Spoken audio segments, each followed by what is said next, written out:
Ready? Live? Are we live? Good morning, Rabotai. Welcome, everyone, and especially to the visual audience. We say, I'm happy to be back. The Lighthouse Torah Project presentation dedicated לעילוי נשמת דבורה פייגה בת שמואל and לעילוי נשמת אורה דבורה בת רבקה, as well as רפואה שלמה of Menachem Mendel ben Sarah Batia. The iTorah.com is for the shiduchim of Nehama Dina bat Hana Batia, Eliyahu Chaim ben Esther, Sarah Simcha bat Sophie, Rachel Penina bat Jenny, and the special breakfast at the Edmond J. Safra Synagogue, graciously sponsored by Mr. Mario Gershuni and family, Le'ilui Nishmat, his beloved father, Moshe Chaim ben Nute. Tizke mizvot to Mr. Gershuni, and Be'ezat Hashem, the zechut of the berachot and the shiur of today will be Le'ilui Nishmato. Amen. I took a couple of notes of some concepts that I would like to cover today. For many of you that were here yesterday, we started to discuss the concept of the parasha of this week's Shabbat, Parashat Korach. And once we come across the word Korach, we right away know that there is the topic of mahloket that is being found in the parasha. Mahloket means a dispute. Mahloket means an argument. Mahloket causes division. Mahloket causes controversy among mankind. But today, I'd like to move on into more of a deeper understanding about the dangers of mahloket and why Korach mustered up the courage of going against Moshe Rabbeinu and, God forbid, saying things that the consequence of the statement of Korach were so grave and so dangerous that even babies pay the price in this week's Torah portion. With that being said, I'd like to go back maybe 500 years, give or take. There was the one and only Maran Bet Yosef, Rabbi Yosef Karo, who was born or lived around the time of the Inquisition and eventually arrived after many galuyot to the holy city of Sfat. I visited him last week when I was there. He's fine. He's resting in Gan Eden. I saw the kever. Relax, relax. I didn't go and come back. Relax. No, Baruch Hashem. No. But okay, we had a little conversation. And I'd like to speak about a brief situation that developed in his life. We have a tradition that Rabbi Yosef Karo was met by the Magid, the famous Magid, which was a heavenly creation that came to visit Rabbi Yosef Karo, Maran Bet Yosef, and share with him deep secrets of our Torah. I like to share with the Kahal the shiur that they had today about Parashat Korach. Why Korach acted in this way. And it says, the Misri sod Kain, והיינו דכאמר בייר איש מצרי מכה איש עברי מאחיו, דבהי שעתה דתקטל מצרי, נולד קורח בהתגלגל בה. This is heavy, what I just said. I will take the liberty to translate this, but to take you on a ride, going back to the time of the creation of the world. We need to understand everything is connected. Not only the physical life, but the spiritual life, and the physical and the spiritual. I'll tell you one thing, that the day of the rebellion of Korah against Moshe Rabbeinu, that day there was no man. The man came down for 40 years, every day, with the exception of Shabbat. On Friday came double portion, with one exception. The day of the Mahloket with Korah. As the Shalah HaKadosh writes, and it says, Shalah HaKadosh, I also visited him 10 days ago. Is the famous Shnei Luchot HaBerit, buried in Tiberias, next to Rabbi Yochanan ben Zakkai, across the street from the Maimonides. He is the one who actually wrote the prayer that many people say, Erev Rosh Chodesh Sivan. And what does he say? And it says as follows, Mahloket Ahad Doha Me'a Parnasot. That if there is 100 blessings waiting in your account in Shamayim to come down to bless you, one Mahloket says, we're going on strike. Because Parnasah connects the heavens and the earth, and Mahloket separates between people. So far, so good? Hot water, please. Thank you. Let me go back. The world is created. Adam and Hava are created. Right away, Cain and Hevel are born. We have different opinions. How old Cain and Hevel were when, unfortunately, Cain kills Hevel. One opinion says they were 6 months old, which we need to understand. Thank you so much, Avishuminak. We need to understand that the fact of days and times, the way they were in the creation of the world, are completely different than the aspect of time that we have today. In those days, people lived hundreds of years. But let's go back to the story. Cain kills Hevel. Now, what happens with the neshama of Cain, and what happens with the neshama of Hevel? What happens? Short answer.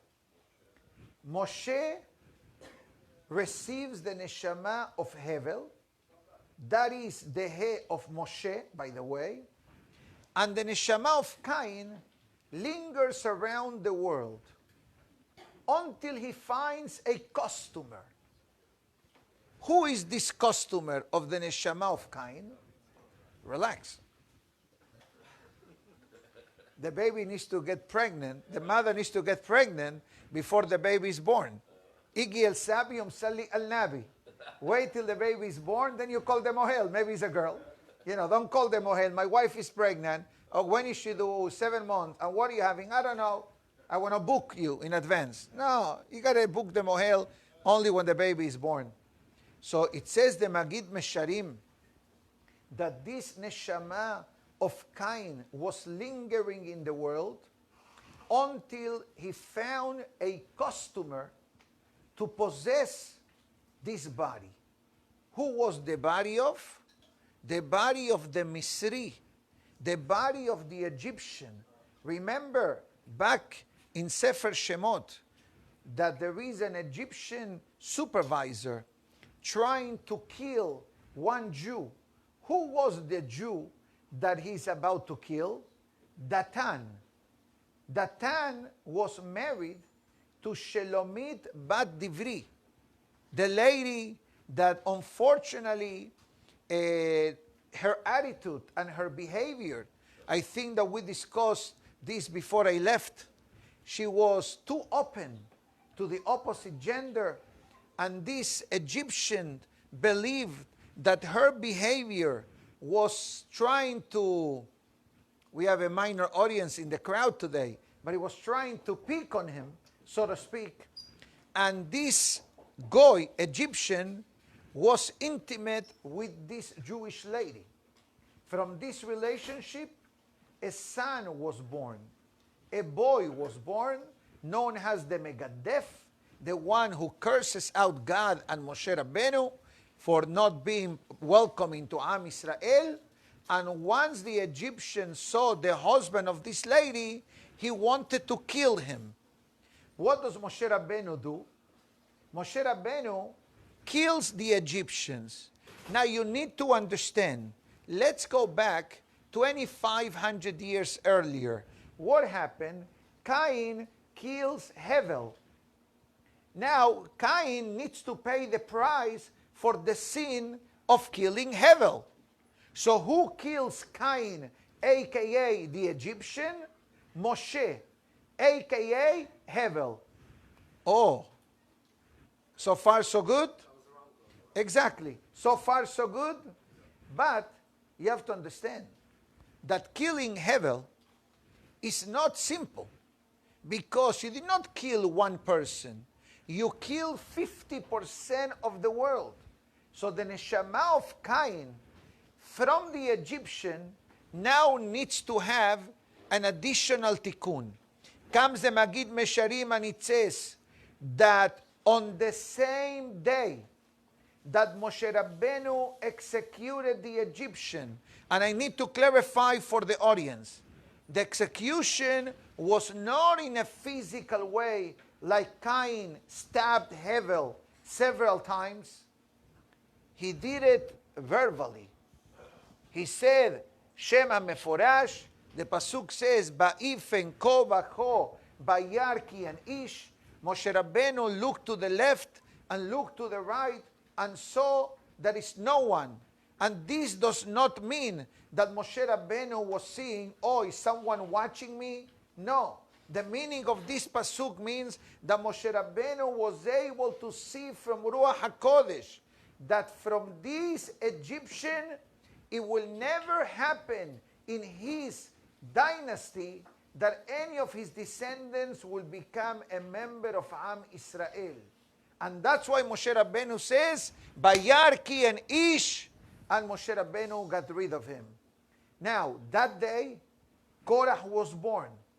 It says, the Magid Mesharim, Beit Galgal Beh. This neshama of Cain, now he says, I need a new body to continue making the tikkun. Who does it go to? To Korach. Goes to Korach. That's what the Magid Mesharim says. Now Korach says, hold on a minute. My neshama is from Cain. I was purified by being killed by Moshe. Now I'm equal to Moshe Rabbeinu. Umadua titnaseu ki al Hashem. Now Moshe, Hevel, Korach, Cain, we are even. Why are you in the front seat? Why you appointed Aharon? What is it, protexia? What is it, combina? Mordida in Spanish? Bribe? I'm the older, from the older brother of Levi. So now, the Magid Mesharim says to Rabbeinu Yosef Karo, you need to understand what happened between Korach and Moshe. The movie part, Korach Moshe, is the sequel from Cain and Hevel. And actually, I can throw in a freebie. Can I throw in something extra that doesn't say here? I wasn't asking permission, by the way. L'chaim. It's water, not vodka, for those watching, okay? It's plain water, hot water. Baruch, אתה אדוני אלוהינו מלך העולם, שהכל נהיה בדברו.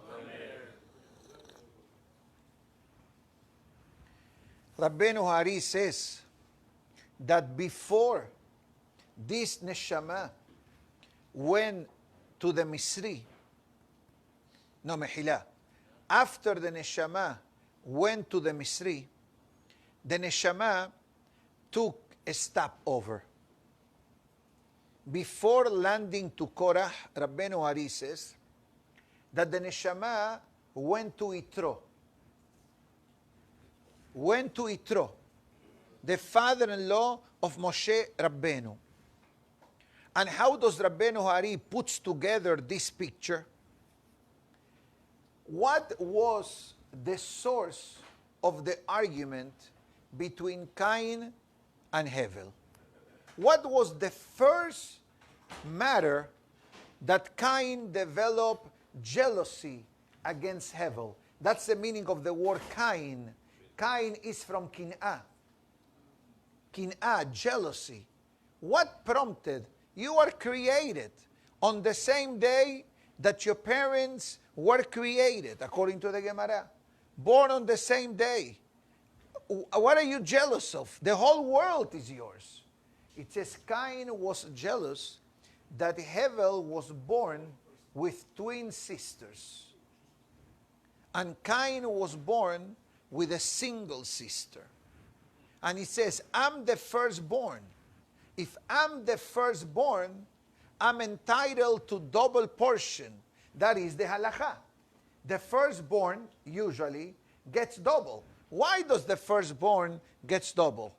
Because he suffered the most through his parents. I'm sorry to use the word suffer. Let me retract that word. Because the parents became parents through the firstborn. And the parents probably are bound to make mistake with the first child. And they learn the lesson for the second, third, and fourth, and fifth child. Do you follow me? So the Torah is trying to give, I'm not sure if I can say such a thing, but it's a Shem Shamayim, like a compensation package for the hardship that you went through the first stages of parenting. I agree with that statement as a father now, not talking as a rabbi. As a father, I tell you that when it comes to the first child, right, we hope that we are doing the best. But then we realize that we need to fine-tune a few things. So, what about if it's a girl? Good question. Girls are a bit easier to handle than boys in a certain way. And they're closer to the mother. I don't know. Yes, I don't know. I have daughters, so when they're little, they are okay. Then skip teenage years, and then welcome back when they are 20, 21. But Baruch Hashem, a person needs to be thankful, but a person needs to also pray for siyata dishmaya.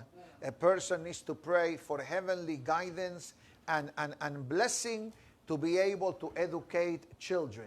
Education was always important, but I think that in the last few years, education became very challenging.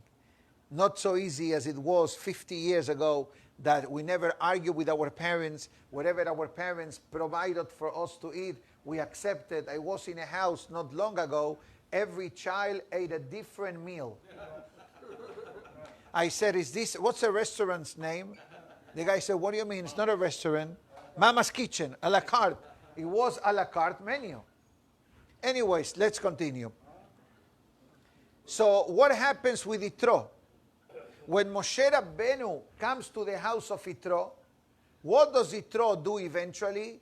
Gives Moshe Rabbeinu, Sipporah has a wife. Why? Because Yitro, a.k.a. Cain, Rabbeinu Hari says, was telling Moshe, Hevel, it's yours. She belongs to you. I apologize for what I did 2,500 years ago. But Rabbeinu Hari goes further, and it says, it's difficult to understand that if God made Cain with one sister and Hevel with two, that this will be the reason why Cain eventually will kill Hevel. He says that there was a deeper reason. What was the reason? What was the reason? The afterlife concept. What happens to the neshama after they leave the world?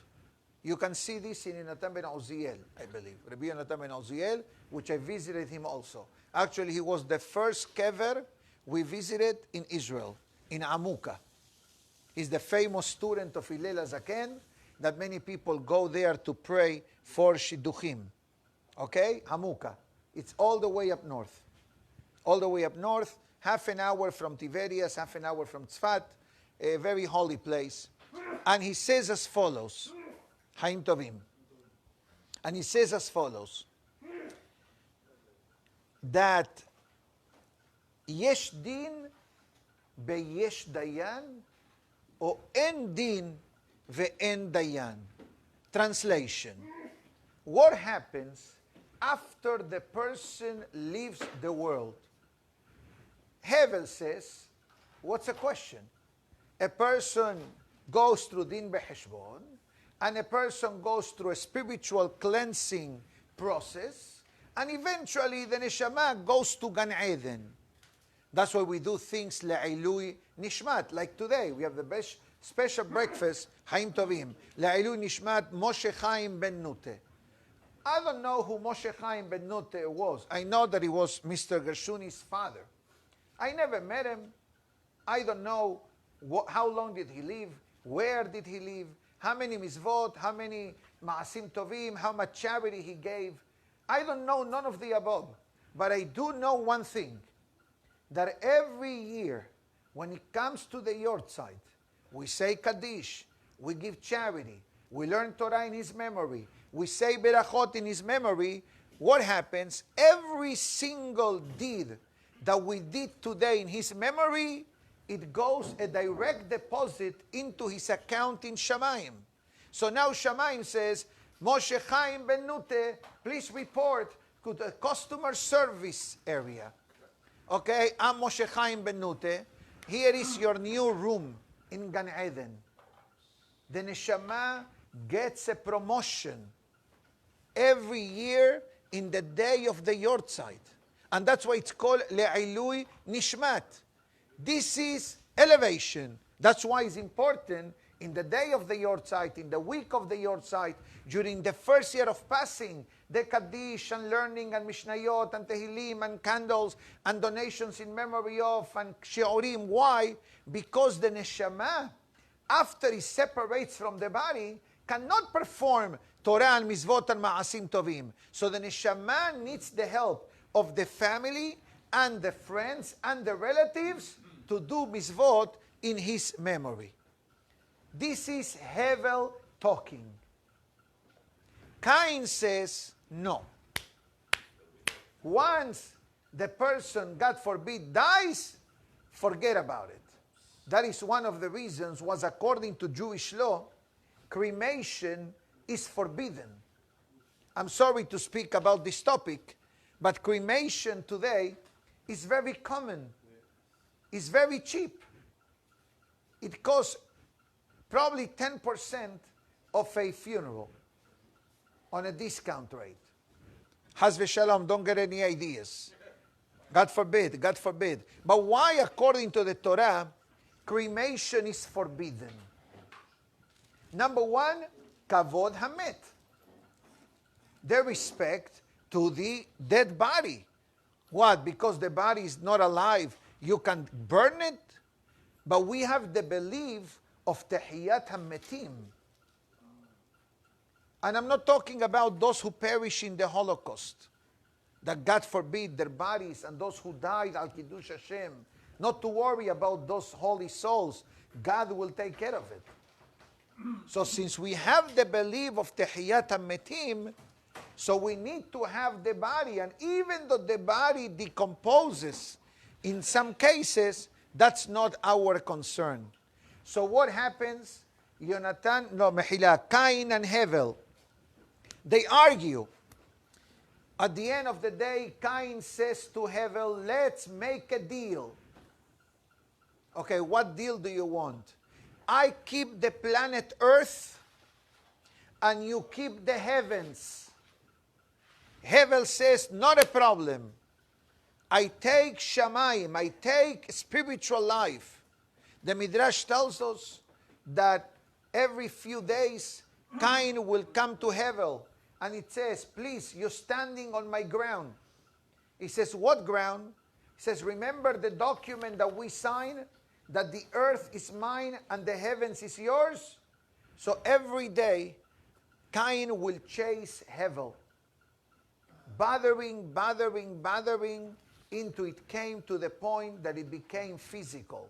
You need to know, the Midrash says, that Hevel had the upper hand over Cain. And Cain cried to Hevel and said, if you are going to kill me, what's going to be with my descendants? What's going to be with our fathers, Cain, Adam and Hava? So Hevel listened to Cain and he stopped. He got up and left. Cain came and killed Hevel, stabbed him. Don't ask me how many times. Why so many times? Because Cain doesn't know from where the neshama leaves the body from.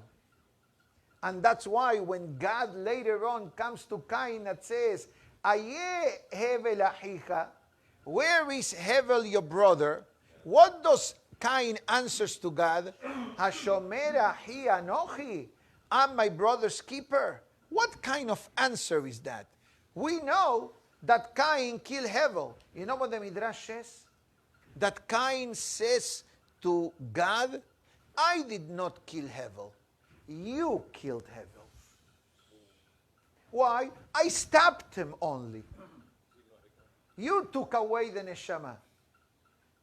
It shows the crookedness of the mind that once the person is involved in tum'ah, in unholiness, in purity, cannot really see with clarity what happens. Why do I tell you this? Perashat Yitro contains the 10 Commandments. But what else contains Perashat Yitro? The advice that Yitro gives Moshe Rabbeinu. What advice Yitro gives Moshe Rabbeinu? Yitro says to Moshe, Nambol tibol, gamata gama'am. You're going to burn out in no time. Why? I'll tell you. Up to this parasha, Moshe Rabbeinu was the rabbi of all of Am Israel, which he always is till today. Moshe Rabbeinu, we're going to learn soon that in every generation there is an essence of Moshe Rabbeinu in the world alive. Otherwise, Am Israel cannot survive. But imagine yourself, all of Am Israel needs Moshe Rabbeinu. How many people can Moshe Rabbeinu take care of every day? Suddenly Hashem comes to Moshe, Moshe, I need you, come out to the Ohel Moed. So Yitro says to Moshe, I'm going to give you an advice. I want you to appoint Dayanim, Sarei Hamishim, Sarei Meot, Sarei Alafim. Let's start delegating small problems. You have questions of kashrut, go to this Dayan. You have questions of Shabbat, go to this rabbi. You have questions of family purity, goes to this rabbi. And if there is something that some of this elite group of Hachamim cannot solve or settle, let them bring to you. You know what Rabbeinu Hari says? What was the argument between Cain and Hevel in Bereshit? Yesh din beyesh dayan. What advice Yitro, a.k.a. Cain, says to Moshe Rabbeinu? Appoint dayanim. Do you follow? Do you follow the link? The same claim that happened back then now is being settled. This is Rabbeinu Ha'ari explanation in between the Magid Mesharim and Rabbi Yosef Karo. We go back and it says, after this came Korah and Cain, and now he feels comfortable to argue against Moshe because he says, listen, my tikkun is made. And how does Korah know that the tikkun is made? Because Korah, and it says here, saw the famous nevu'ah. What nevu'ah? Of Shemuel HaNavi. That he will be a descendant of Shemuel HaNavi. By the way, I did go visit Shemuel HaNavi this trip in Israel. What do you think I go to Israel? Eat falafel? I did not eat one falafel. Zero. No. Shemuel is in Ramot.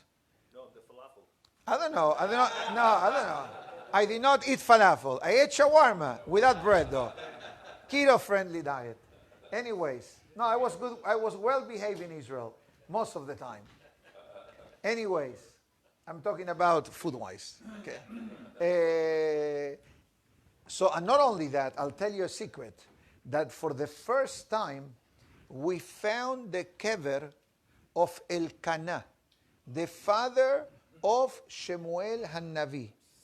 Don't ask me how I got there. I went through a road. I don't know how did I get there. I was looking behind the mirror. Maybe I walked into a forbidden zone. There is an arrow that says Kever Elkanah, so I park. Okay, I'm looking, I don't see anything.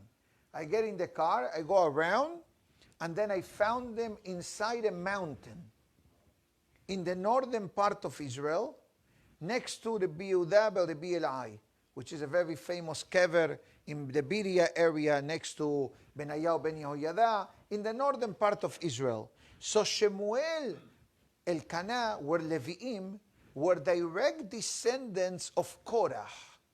You have to know this. They were direct descendants of Korah. And Korah says, hold on a minute. David HaMelech, can you have your Tehillim book? Thank you so much. David HaMelech says in the book of Tehillim, and many people should know this pasuk by heart, especially those who follow the Moroccan tradition, because on a Friday night, in many Sephardic synagogues, they say, Lechu neranena la Hashem, correct? Lechu neranena la la la na na na na na na na. Okay, relax, I'm multi-system. Okay? And there is a pasuk that says, Moshe ve'Aharon ve'Chohanav u'Shmuel.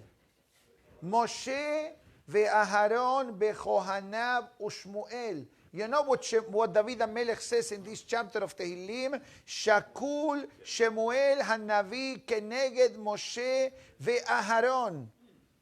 It says Shemuel HaNavi was equal to Moshe and Aharon. So what do you think it goes through the mind of Korah?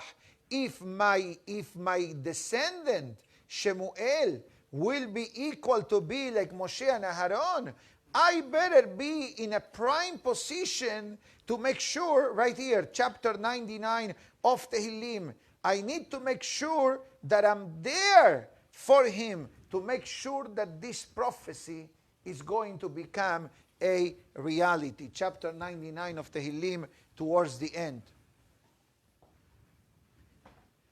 And this is, Rabotai, what is going on in this week's Perashah.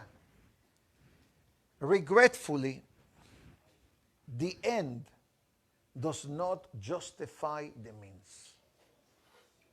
Even though Korah felt, how can I say, spiritually fixed, and it's going to get even better, because 2 weeks from now, we're going to discuss who became the neshama of Korah.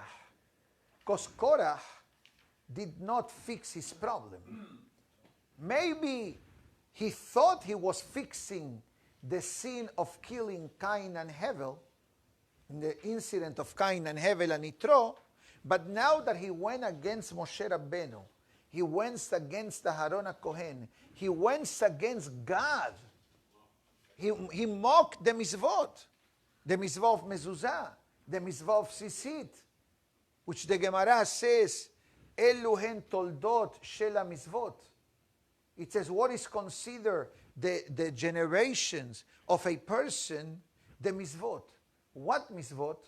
Mitzvah of sisit and mitzvah of mezuzah.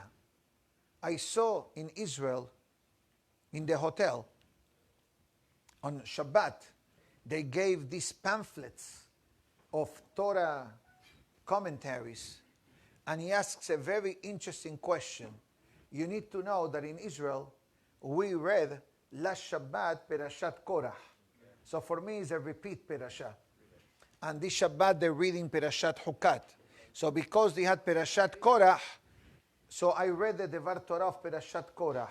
And it says, why, when we put on the talit, what beracha do we say? Baruch ata Hashem Elokeinu melech haolam, asher kiddeshanu b'mitzvotav besivanu lit'atef besisit. Why don't we say lit'atef betalit? I don't remember the source because there was a lot of information. I just saw a couple of sentences. And it says very simple, because the sisit teaches the concept of anava, humility. The sisit are always going down. Nice? For me, it was a hidush. For me, it was a hidush. The talet is heke, big piece of wool, so to speak, majestic, tall, elegant, colorful, but the sisit always brings it down. The sisit teaches about anava, humility. Going against Moshe represented mahloket, represented ga'ava. And that is the reason why, derech agav, the babies in today's perashah paid also the price. Even though, as I said yesterday, that usually God waits till the person turns 20 in order to settle the account, but in this case, mahloket. And the reason why, it says as follows.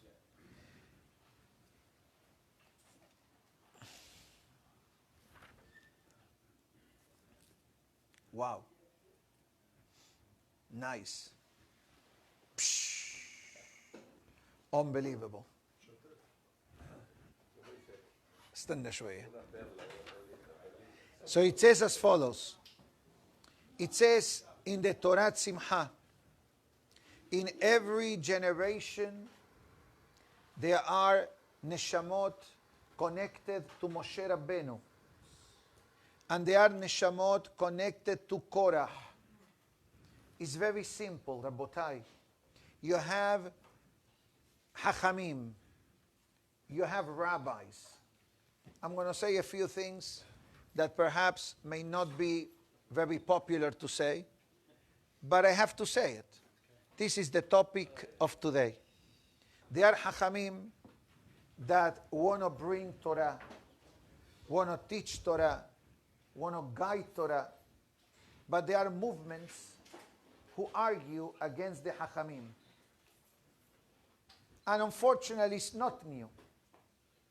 Throughout the generations, we always had challenges of the spiritual nature.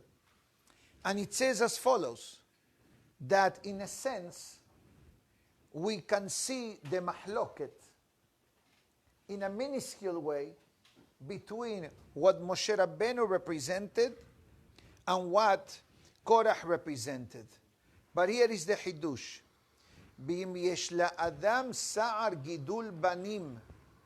If God forbid a person has challenges in raising proper children meaning the proper ways of the Torah, segula liyot leizaher mimahloket veliyot rodef shalom. It says the antidote for headaches caused by the children is that a person should avoid arguments and to follow the peace. Veliyot minane elavim be'enan olbim. Better be from the ones being insulted and not that insult. Ubazeh shav berapalo. And this will be a tikkun for the person. Ki ulai hu minitzotze kain ume'adat korach. Because maybe the reason why a person always is Mr. No, always negative behavior and negative attitude, because the neshama of the person may carry a spark of Cain, and a person may have been a individual involved to Korach rebellion, לכן יש לו סער גידול בנים. For this reason, God forbid, the person may experience difficulties in the raising of the children. לזה, therefore it says, Izaher liot rodev shalom, always pursue the peace, avoid mahloket, be mevater, as we said yesterday night in the Askara, be mevater, literally means let it go. Don't make a big deal out of it. Why? Because this helps, and also izaher mikinat ish mere'ehu, avoid jealousy, because the root of the argument of Korach was jealousy, kin'ah. Continues, Shevet Musar. I said this before, that was the day that the man went on strike. The Shalah HaKadoshes, Mahloket Ahat, Doha Me'a Parnasot. One argument pushes away 100 blessings of Parnasah, and so is the statement of the Hidah in Avodat HaKodesh and the Hatam Sofer. And the Hatam Sofer says, Ikar Koach Shel HaSitra Hara Nolad Mimahloket. It says the power of Tum'ah in the world derives the strength from argument. And again, we may agree to disagree. But it doesn't mean that because you and I are not in an agreement, you are wrong and I'm right, or you are right and I'm wrong. We agree to disagree. Al-ta'am vareach en lidvakeach, it says. On colors and flavors, there is nothing to argue. Oh, you like that type of tea. I like the other type of tea. It doesn't mean that because I don't like your flavor, I'm wrong.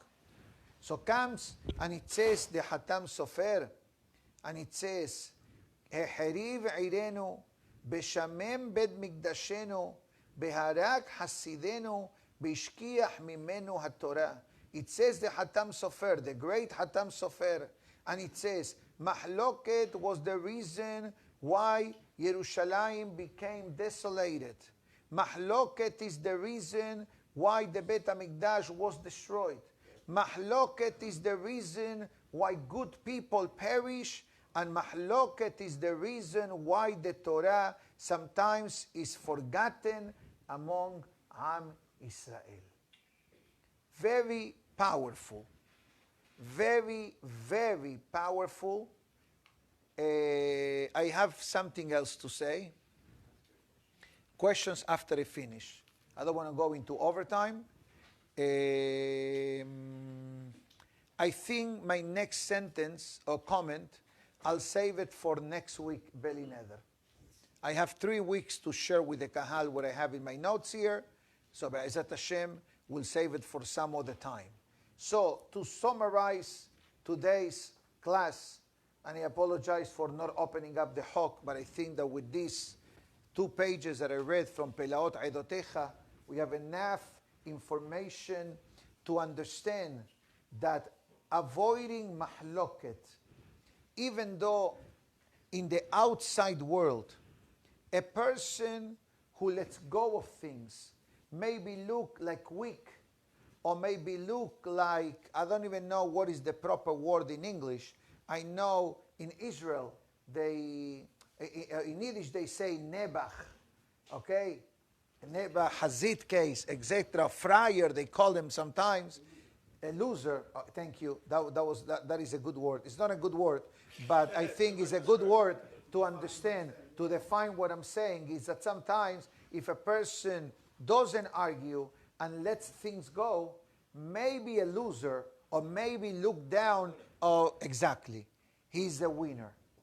A person that is easygoing, and a person, even when it comes to money matters, even when it comes to money matters, be mevater, let it go. Maybe not normal to the outside world, but based on what we are learning today, that person becomes a fountain of blessing. He becomes the pipe that distributes blessing to mankind. Why? Because he went against his own nature. He went against the Yetzer Hara. The Yetzer Hara tells us, don't be a friar, right? Don't stay quiet. Say something. Get back to him. And then you say, I'm mevater. Shamayim says, you are mevater. We are mevater. We're going to let it go. It's not easy. Mevatrim. And Be'ezat Hashem, Sanuya mahloket. Begadol hashalom, the Talmud says. Despicable is the arguments and fighting among people. And if there is an area that mahloket is dangerous, it's at home. Between husband and wife. Sure. You agree? Thank you. Hazak. I don't think you will disagree to such a statement. I think that we all agree that when there is harmony and love and respect and good relationship between husband and wife, that becomes a domino effect to the children. And that's why he said before, in the name of the Torah Simcha, that it says that parents which are ba'ale mahloket experience challenges with their children. Because like they fight with people, the children fight with them. And that's the meaning of Sa'ar Gidul Banim. Sa'ar Gidul Banim literally means the suffering in raising children. That is the meaning of this word. We say in the Agadah of Pesach, Be'et amalenu elu habanim. Our toiling, our most invested effort in life is for our children. We all want that Be'ezat Hashem, our children will be turned out good, to have good relationship with the parents, with the siblings, with the husbands, with the wife, and Be'ezat Hashem, they will become great parents for the next generation, etc. My dear friends, Shabbat Shalom to everybody, and we're going to say Kaddish and Ashkava right after the Rabbi Hananiah. Kaddish mas. Baruch Adonai Le'olam, Amen ve'amen. Rabbi Hananiah ben Akashia Omer, Ratzah Kadosh Baruch Hu lezakot et Israel lefichach. הרבה להן תורה מצוות שנאמר, אדוני חפש למען צדקו, יגדיל תורה וידיר. קדיש.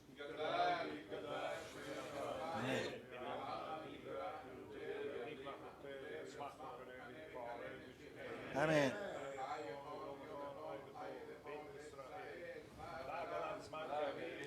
אמן. יהא שמי רבה מברך. יעלם לעולמי עלמיה יתברך וישתבח ויתפאר ויתרום וינשא ויתהדר.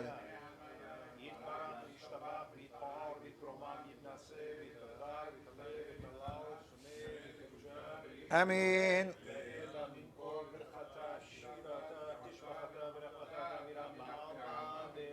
אמין. דעסקים באורייתא קדישתא. יהא לנו.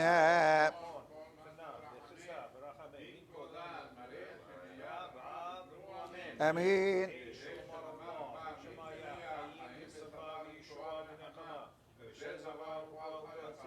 ברבע ויצא לנו. אמין. אמין. אשרי